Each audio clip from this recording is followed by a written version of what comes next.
బ్రాహ్మణులకు శుభవార్త. సనాతన ధర్మ పరిరక్షణే ధ్యేయంగా ఏర్పడినటువంటి హిందూ మహాసంస్థానం విదేశాలలో ఉద్యోగాన్వేషణ చేయాలనుకున్న ఔత్సాహికులకై అభ్యర్థుల నుండి దరఖాస్తులు కోరుతుంది. సంప్రదించవలసిన వాట్సాప్ నంబర్ 9866155399. నమస్తే, వెల్కమ్ టు అవర్ ఛానల్. నేను పద్మిని. ప్రస్తుతం పాటు ప్రముఖ ఆధ్యాత్మికవేత్త, astrologer, tarot card reader and Vedic nutritionist Shrimati Vanaja Ramisetti garu మనతో పాటు ఉన్నారు. మాట్లాడదాం. వనజ గారు నమస్కారం అండి. వనజ గారు, భాద్రపద మాసం వచ్చేస్తోంది. భాద్రపద మాసం అంటే సెప్టెంబర్ మాసం. మరి ఈ సెప్టెంబర్ మీరు లాస్ట్ మంత్ నుంచే స్టార్ట్ చేసి ఉన్నాము tarot card reading. Every month tarot card అంటే ఎంత బ్యూటిఫుల్ యాక్యురేట్ రిజల్ట్స్ ఇస్తాయి అంటే అది దాన్ని ఫాలో చేసే వాళ్ళకైతే చాలా మెస్పరైజింగ్ గా అనిపిస్తుంది. నాకైతే చాలా బ్యూటిఫుల్ గా అనిపిస్తుంది టారో కార్డ్ రీడింగ్ అనేది. మామూలుగా అన్ని ఇప్పుడు ఆస్ట్రాలజికల్ ప్రిడిక్షన్స్ కానివ్వండి అవన్నీ ఉన్నా ఓకే, నాకెందుకునో నేను చాలా సార్లు టారో ప్రిడిక్షన్స్ పర్ఫెక్ట్ అనిపించింది మోస్ట్ ఆఫ్ ద టైమ్స్. కాబట్టి ఈ లైన్ చూస్ చేసుకొని సో చాలా మందికి నేను టారో రీడర్ గానే తెలుసు ఎక్కువ మందికి. అస్ట్రాలజీ చూస్తున్నప్పటికీ టారో కార్డ్ రీడర్ గా ఎక్కువ సుపరిచితం. ఇవన్నీ అంటే ఇప్పుడు ఏమైపోయిందంటే టారో, ఆస్ట్రాలజీ, న్యూమరాలజీ ఇవన్నీ మూడు కలిపితే ఒక సొల్యూషన్ వస్తుంది బేసిక్ గా. ఓన్లీ థింగ్ ఇస్ కనెక్టెడ్ గా ఉండాలి, కనెక్ట్ అవ్వాలి దానికి. డెఫినెట్ గా ఏదో వచ్చేస్తాం చూసేస్తాం అంటే అవ్వట్లేదు అక్కడ. మామూలుగా రెగ్యులర్ గా దానికి చేయాల్సిన ప్రాసెస్ అంటే మనం మెడిటేషన్ కానివ్వండి, క్లీన్ గా ఉంచుకోవడం, మైండ్, బాడీ ప్రెజెంట్, ఇవన్నీ ఆ ప్రెజెన్స్ అవసరం చాలా. అంటే మీరు చెప్తారు కాబట్టి అసలు దాన్ని ఫాలో చేసే వాళ్ళైతే దాని ఇన్స్ట్రక్షన్స్ తీసుకోవచ్చు. రైట్ అండి. సో భాద్రపద మాసం ఎలా ఉండబోతుంది, ద్వాదశ రాశులకి మీరు ఒక అస్ట్రాలజర్ కూడా కాబట్టి సో దాన్ని కూడా రిలేట్ చేస్తూ డెఫినెట్ గా మనం మాట్లాడుకుంటే మీరు అన్నట్టుగా ఇంకా యాక్యురసీ ఇంకొంచెం పెరుగుతుంది కాబట్టి సో ఎట్లా ఉంటుందని అనుకోవచ్చు. భాద్రపద మాసం, సెప్టెంబర్ మాసం, అసలు సెప్టెంబర్ మాసం ఎవరి చేత రూల్ చేయబడుతూ ఉంటుంది జనరల్ గా according to your analysis? Okay, so ఇది కూడా మనం యాక్చువల్ గా టారో తీసే చూద్దాము. సెప్టెంబర్ మాసం అసలు ఏ గ్రహం చేత రూల్ అవుతోంది అనేది ఒకసారి చూద్దాం. కాన్సన్ట్రేషన్ అప్పుడు ఆ గ్రహం మీద పెడితే బాగుంటుంది అనుకోవచ్చా? సో మనకి ఇది ఎక్కువ మనకి ప్రిడిక్షన్ ఎట్లా ఉంటదంటే ఒక ఇండికేషన్ ఇస్తుంది అనమాట. మనము okay mercury okay okay. So ఈసారి ఆ ఎనర్జీస్ ఎక్కువగా ఉంటాయి అన్నమాట. బుధ గ్రహం ఎనర్జీస్ ఎక్కువగా ఉంటాయి కాబట్టి మనం దాన్ని బేస్ చేసుకుని మనం టారో రీడింగ్ చేయవచ్చు. తప్పకుండా. బుధుడు అంటేనే బుద్ధికి కారకుడు, మా వాక్కుకి కారకుడు. డెఫినెట్ గా మన బుద్ధి బాగుంటే అన్ని బాగుంటాయి. నిజంగానే బుద్ధి బాగుంటే అన్ని బాగుంటాయి పర్ఫెక్ట్ గా. ఎందుకంటే మన థాట్ ప్రాసెస్ బాగుంటది కాబట్టి మనం ఏం చేయాలన్నా ఎటువంటి అంటే క్లారిటీగా చేస్తూ వెళ్ళిపోవచ్చు. మంచిగా ఒక ఆస్ట్రాలజర్ గా చెప్పండి, నవగ్రహాలలో కొన్ని గ్రహాల గురించి డెఫినెట్ గా భయపడిపోతూ ఉంటారు. శని త్రయోదశి రోజు శని భగవానుడు అంటే లిటరల్లీ వణికిపోతూ ఉంటారు. ఇక కుజుడి మీద కూడా బోల్డ్ అన్ని అపవాదులు ఉన్నాయి. ఏ గ్రహం ఆ గ్రహానికి సంబంధించిన పోర్ట్ఫోలియోస్ ఏవో ఉన్నా అవి చేసేసుకుంటూ పోతాయి కదా. బుధుడు మాత్రం అస్సలు కనపడ్డండి. మీరు ఎలా చూస్తారు బుధుడిని? అంటే ఇప్పుడు మనం చేసే ఏ గ్రహం అయినా కానీ మనం చేసే పనుల వల్ల, మన ఆలోచనల వల్ల మనకి ఇచ్చే వాట్ ఎవర్ రిజల్ట్స్ ఏవైతే ఉంటాయో అది అలా ఇస్తూ ఉంటాడు ఆయన. అయితే చాలా మంది ఏమంటారంటే మనం ఆస్ట్రాలజికల్ గా ఒక ప్రెడిక్షన్ తీసుకొని వచ్చేస్తాం. నా జాతకంలో బుధుడు బాగాలేదు, నా జాతకంలో కుజుడు బాగోలేడు కాబట్టి నేను ఇలాగే ఉంటానని ఒక మైండ్ సెట్ లో ఉండిపోతూ ఉంటాం. దానికి తగ్గట్టు ఏమేం చెయ్యాలో అవి మనం చేయకుండా ఉంటాం అన్నమాట. ఇప్పుడు ఇవన్నీ నేచర్ కి సంబంధించి ఏ ప్లానెట్ కి చూసుకున్నా నన్ను అడిగితే మనము నేచర్ కి చేసేది భూతదయ ఏదైనా అనొచ్చు. మనం పూజలతో పాటు చేసే మంచి పనులు, మంచి వాక్కు, మంచి ఆలోచనలు, వీటి వల్ల వాటి ఎఫెక్ట్స్ ఏవైతే ఉన్నాయో చాలా మినిమైజ్ అయిపోతూ ఉంటాయి అన్నమాట. మనం భయపడాల్సిన గ్రహాలు అంటూ ఏమీ నిజంగా. ఇప్పుడు ఫర్ ఎగ్జాంపుల్ చిన్నగా మనం మాట్లాడుకుందాం. చాలా మంది ఏమంటారు, చిరిగిపోయిన బట్టలు వేసుకోవద్దు అంటాం. చిరిగిపోయిన బట్టలు వేసుకున్నప్పుడు ఏమవుతుంది అంటే డెఫినెట్ గా అయ్యో పాపం అంటారు అందరు చూసి. ఇప్పుడు ఫ్యాషన్ అయిపోయింది, వారే వా అంటున్నారు వనజ గారు. ఇప్పుడు చిరిగిపోయిన బట్టలు వేసుకుంటే అయ్యో పాపం. ఆ అయ్యో పాపం దగ్గర ఏమవుతుంది అంటే మనకి డెఫినెట్ గా అక్కడ రాహు ఇంపాక్ట్ ఎక్కువగా ఉంటదన్నమాట.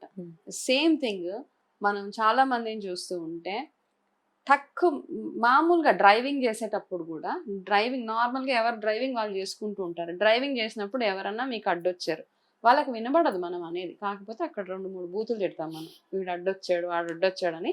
అంటే అలా అనుకోము. జస్ట్ ఒక అబ్యూజ్ వెళ్ళిపోతుందన్నమాట.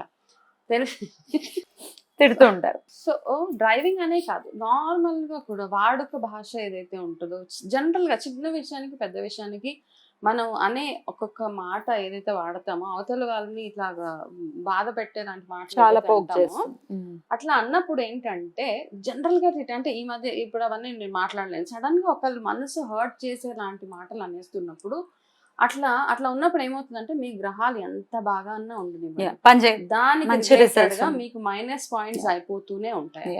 కంట్రోల్ కాబట్టి చేసుకోవాలి. అవన్నీ కంట్రోల్ చేసుకోవాల్సి అసలు ఈ మాటలకి ప్లే చేసేదే ఈయన బుధుడు. అది బాబు ఈ మంత్ జాగ్రత్తగా ఉండాలి. కాబట్టి కొంచెం మన మాట తీరు Hmm. ఏదైతే ఉందో ఆ మాట తీరుని మనం కంట్రోల్లో పెట్టుకోవాలన్నమాట. మీరు ఎన్ని మాటలు అంటూ ఉంటారో మీకున్న బుధుడు యొక్క పవర్ ఏదైతే ఉంటుందో అది అలా అలా అలా మైనస్ అయిపోతూ ఉంటుంది. Right. అలా సేమ్ థింగ్ మీరు ఇంట్లో వేసుకునే బట్టల దగ్గర నుంచి మీరు వాడుకునే చింకి బట్టలు, విరిగిపోయిన సామాన్, ఇవన్నిటిని ఎక్కువగా వాడుతుంటే శని రాహు కేతు గ్రహాలు మైనస్ అయిపోతూ ఉంటాయి మనకి. ఓకే, జనరల్ గా ఏ గ్రహం వచ్చి మనకి బ్యాడ్ చేసేదండి? మనం చేసే మంచి కార్యక్రమాలు, ప్రతిరోజు చేసే ఆరాధన, దైవ ఆరాధన ఏదైతే ఉందో అవన్నిటితోటి మనకు ప్రొటెక్షన్ అంతే.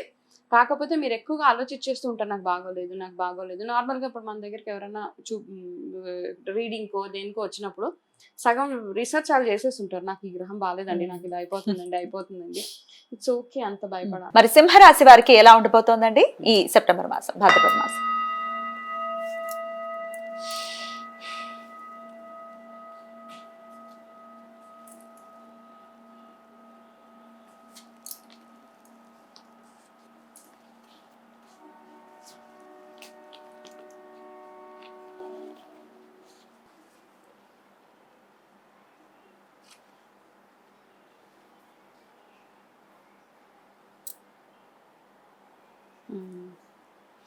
సింహరాశి వాళ్ళు చాలా ఎమోషనల్గా చాలా డౌన్గా ఉన్నారు ప్రస్తుతానికి.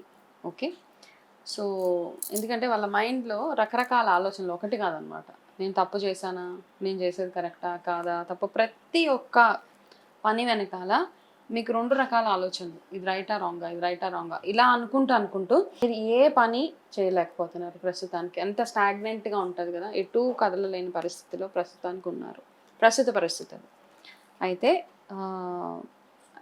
ఈ కార్డ్స్ ప్రకారం ఏంటంటే వేరే పాసిబిలిటీస్ ఏదైనా చూసుకోవడం బెటర్. మనం నేను ఇదే చేస్తాను, నేను పట్టుకున్న కుందేలకి 3 కాళ్ళు అనుకుంటే అవ్వదు.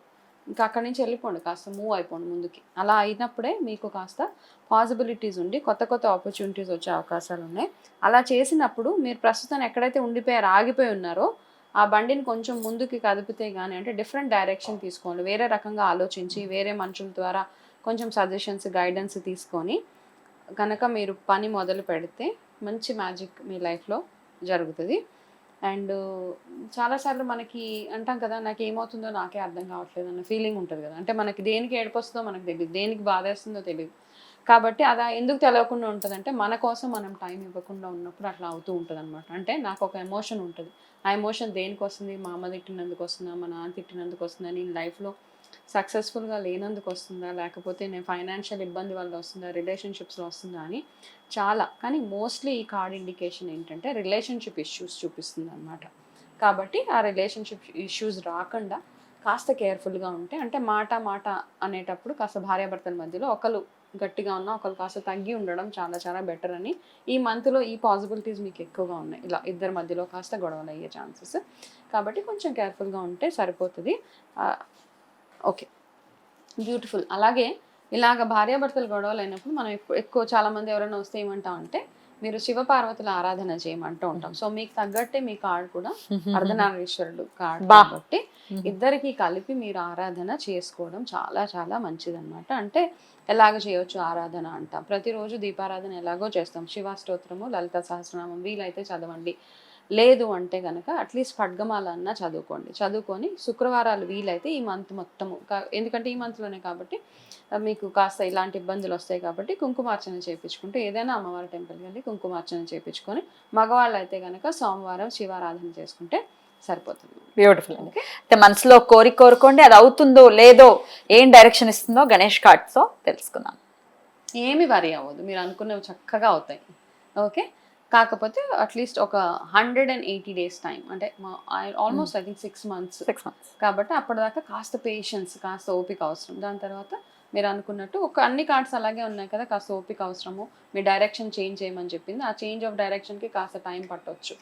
కాకపోతే everything is all right. Beautiful అండి, చాలా అద్భుతంగా మాకు వివరించారు. Yeah. డెఫినెట్ గా దీన్ని ఒకసారి మనసులో పెట్టుకుని సింహరాశి వారికి ఒకంత జాగ్రత్త వహిస్తూ అవును. ఆ శివ పార్వతుల అనుగ్రహాన్ని పరిపూర్ణంగా వెళ్ళి పొందాలని మనస్ఫూర్తిగా కోరుకుంటూ కృతజ్ఞతలండి. ఇక నెక్స్ట్ ఎపిసోడ్ లో కన్యా రాశి గురించి తెలుసుకుందాం. నమస్తే మేడం. నమస్తే మా.